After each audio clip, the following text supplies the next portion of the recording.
Graça e paz, sejam multiplicados todos os dias de vossas vidas, e nesse momento todo especial, nessa Sexta-feira Santa, onde nós queremos meditar um pouco sobre morte e vida. Pode sentar-se. Queridos irmãos e irmãs em Cristo Jesus, hoje é um dia todo especial. É o dia mais importante da história da humanidade. Em muitos lugares, mais no interior, onde tem culto na Sexta-feira Santa, nesse culto não tem sermão, não tem mensagem. É um culto onde tem a liturgia, onde tem cânticos, e no momento da mensagem são colocados alguns hinos, e um deles é esse que acabamos de cantar, que é muito forte. Vocês prestaram atenção na letra? Ó fronte ensanguentada. E então o pastor pede que se medite na letra desses hinos, e talvez um dia eu tente fazer essa receita aqui também, mas eu resolvi preparar uma mensagem para a gente pensar, conversar um pouquinho. Do que vocês mais têm medo? Ou talvez, mudando um pouco a pergunta, do que o ser humano mais tem medo? O que ele mais quer evitar? Isaías hoje me falou, onde eu não fui na aula porque disseram que estava no maior tiroteio no ensino médio. Qual é o problema? Bom, não quero levar um tiro. Mas por que não quer levar um tiro? Porque tu não quer morrer. Esse é o maior medo. As pessoas não querem ficar doentes porque não querem morrer. As pessoas, quando começam a ficar velhas, antes de sair de casa, principalmente as mulheres, os homens também, cada vez mais, ficam no espelho e começam a tapar aqui, tapar ali, tapar ali, e muitas vezes não é para ficar bonito, é para disfarçar o cheiro da morte, porque quanto mais velho, eu sei que eu estou chegando mais perto da morte, e a gente quer fugir da morte de todos os jeitos. Agora, por quê? Porque não é algo natural. E não é só pessoas que não são cristãs. Cristãos também. Eu fiquei 6 anos na capelania, tive a oportunidade de trabalhar com vários pastores de outras igrejas. E aí tinha alguns pastores que não gostavam de ir na aula terminal. Não tive problema nunca com isso. Mas aí um dia conversando sobre isso com os pastores, eu descobri que tinha pastores que não faziam enterro. Eu disse, como assim? Eu disse, eu não consegui ter jeito nenhum. Eu disse, mas como assim? Não, até vou na capela, canto, faço oração, mas lá na hora de enterrar não vou. Eu disse, será que está achando que o morto vai puxar ele para dentro? Qual é o problema? Nunca tive problema com isso, mas tem muita gente que tem problema com a morte, porque a morte ela traz consigo medo, porque uma hora vai chegar a minha vez, e quando é que vai ser? Na verdade pode ser agora, se o coração parar de bater. E todos nós sabemos que vamos passar por esse momento, mas a gente quer empurrar com a barriga, quer de todo jeito fazer de conta que não vai acontecer. Mas a morte ela traz medo e principalmente dúvida: para onde eu vou? E muitos pensam, e se depois realmente houver um céu e um inferno, e aí? Eu estou pronto? Não estou pronto? E a morte sempre trouxe isso, porque não era plano de Deus que nós morrêssemos. Ele nos criou para a vida, e quando Ele deu a vida a Adão e Eva, Ele colocou isso de maneira bem clara. Ele disse: eu sou Deus da vida, eu estou dando vida, estou dando fôlego, o sopro da vida para vocês. Adão, tu era um boneco de barro. Eva, te tirei da costela dele. Eu sou Deus da vida. Agora, no dia que vocês decidirem viver sem mim, vocês escolheram a morte. E a morte é exatamente isso, por isso causa medo e dúvida, porque é viver sem Deus. E quando Adão e Eva escolheram a morte, eles não tinham noção do que era isso. Depois que receberam, no corpo a sentença da morte, eles ficaram apavorados, porque aí veio dúvida, aí veio medo, e aí veio tudo de ruim. E por isso a gente tenta de qualquer maneira fugir da morte e tem medo da morte. Mas não deveria ser assim. E não precisa ser assim. E o dia de hoje, de uma maneira toda especial, ele nos faz pensar sobre isso, e ele quer trazer essa reflexão a nós como cristãos, e essa certeza de que para nós não precisa ser assim. Por quê? Porque o único que não precisava morrer, morreu. A Bíblia diz que a morte ela é o resultado de alguma coisa, ela é um salário. Só recebe salário quem trabalha. E a morte é o salário do pecado. Então só recebe a morte quem é pecador. E todos os seres humanos são. Por isso todos temos que passar pela morte e deveríamos ter a morte eterna. Mas quando desde o princípio o Pai, movido por amor, nos promete uma segunda chance através de Jesus, ele sentenciou o próprio Filho dele à morte por nós, para carregar os nossos pecados na cruz. E é por isso que Jesus o tempo todo deixou isso claro: eu vou subir para Jerusalém, eu vou ser entregue, eu vou ser esbofeteado, cuspido, chicoteado, eu vou ser crucificado, eu vou morrer, mas eu não vou permanecer. No terceiro dia eu vou ressuscitar. Isso não entrava na cabeça deles, porque eles viam os milagres, eles sabiam que ele era Deus, eles viam as manifestações de Deus. E embora eles sempre ouvissem isso, para eles foi surpresa. Eles ficaram boquiabertos e não queriam acreditar que Jesus morreu. Mas foi para isso que ele veio, para poder vencer o medo da morte, para poder tirar toda a nossa dúvida, e para nos dar a certeza de que Ele é o Senhor da vida. E Ele deixa isso bem claro lá na cruz, aonde crucificado, nos últimos minutos, com dois bandidos, dois assassinos, um de cada lado, cada um tomando uma posição, um rindo, zombando, ridicularizando, e outro em arrependimento profundo, entregando sua vida a Deus, sendo salvo. Naquele momento, Jesus diz 7 frases que tem tudo a ver conosco. E se nós meditarmos bem nessas 7 frases, nós não teremos dúvida, não teremos medo da morte. Primeiro, quando Jesus logo é crucificado, ele olha para cima e diz: Pai, e faz uma oração: perdoa-lhes, porque eles não sabem o que fazem.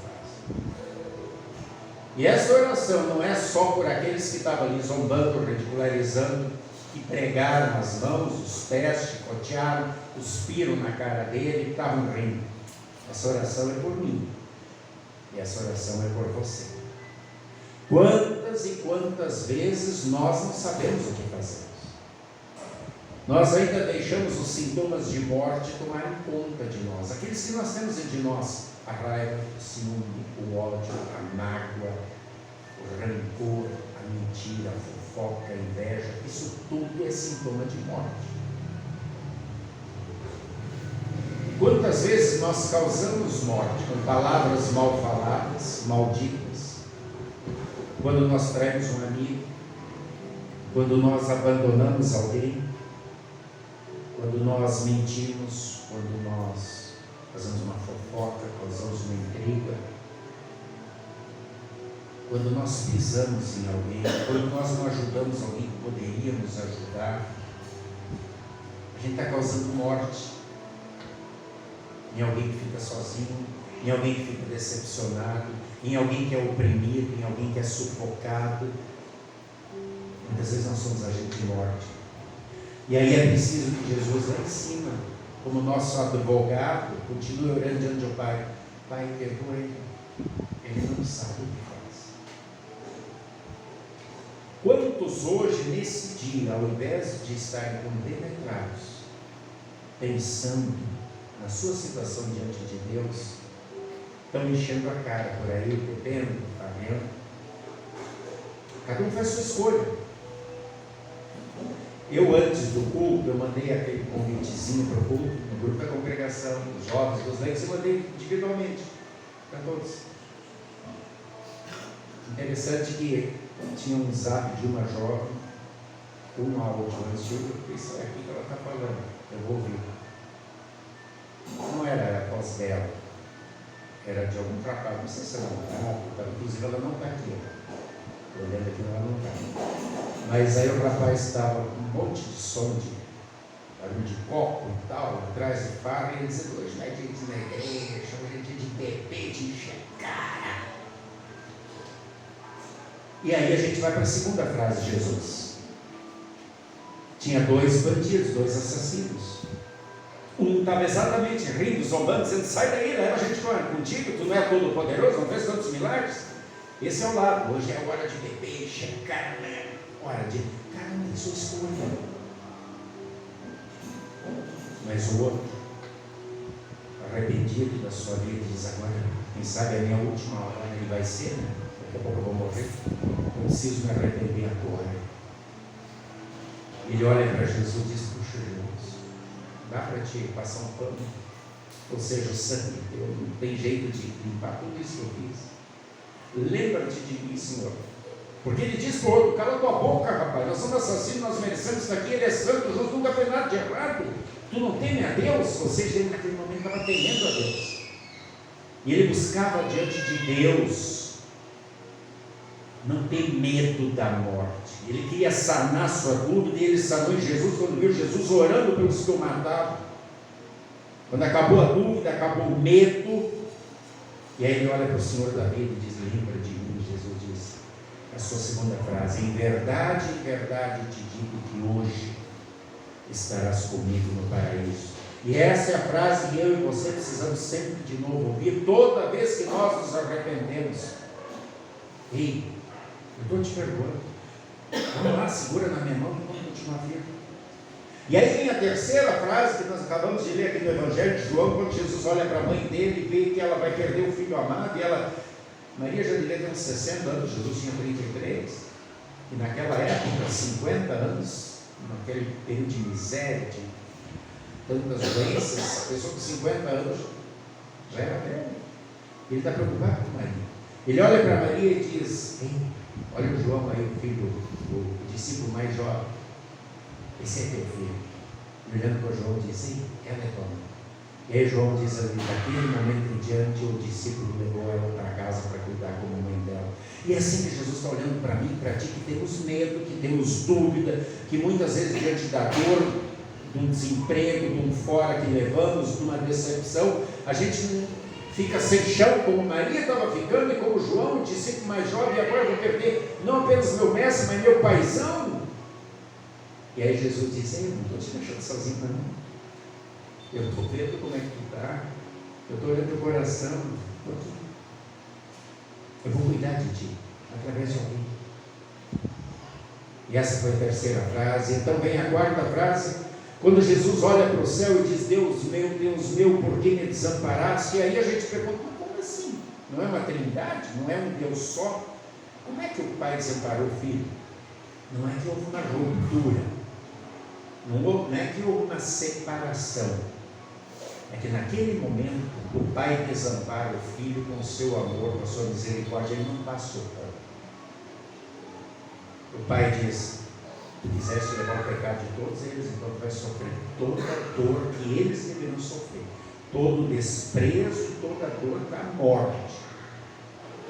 E Jesus não está mais aguentando como o homem que ele é. Ele diz, poxa Pai, não tem? Não tem. Tu vai ficar sozinho. E essa palavra é muito forte para a gente, porque às vezes a gente acha que não vai mais aguentar. Mas aguentar está dando tudo errado na vida. E às vezes a gente também quer exclamar, Deus meu, não me desampares. E aí Deus diz, eu não vou te desamparar, porque eu já desamparei o meu filho por ti. Então confia, eu estou te segurando, eu estou te cuidando. E aí vem a quinta frase, quando Jesus diz, estou com sede. E eles, ao invés da água, dão vinagre, né? ruim vinagre. Imagina morrendo de sede, você perdendo sangue no sol no meio-dia, esticado, e a pessoa te enche uma esponja de vinagre. O que Jesus quer mostrar com isso? Que nos momentos de dor, de angústia, de quase morte, a gente ainda precisa daquele que é a água da vida. A gente muitas vezes se alimenta de tanto vinagre, são os modismos, são as ideologias, são as filosofias que vão entrando não na nossa boca, mas na nossa mente, na nossa vida, e que nos levam a uma situação de morte mais forte. E Jesus espera que a gente se alimente da água da vida e do pão da vida, que é Ele. A gente tem a oportunidade de fazer isso o tempo todo, é só abrir a Bíblia. Foi isso que ele disse para a mulher samaritana: eu sou a água da vida, brinca bastante. Você tem sede, você está morrendo. Jesus estava com sede, estava morrendo. Ele que é a água da vida. Então vamos nos alimentar, matar nossa sede, matar nossa fome todos os dias naquele que quer nutrir a nossa alma, o nosso espírito. E aí vem a sexta palavra. Quando ele olha e vê que está tudo certinho, ele diz: pretérese, terminei, acabei, está consumado. E aí ele diz isso para cada um de nós: ei, você não tem que fazer sua parte.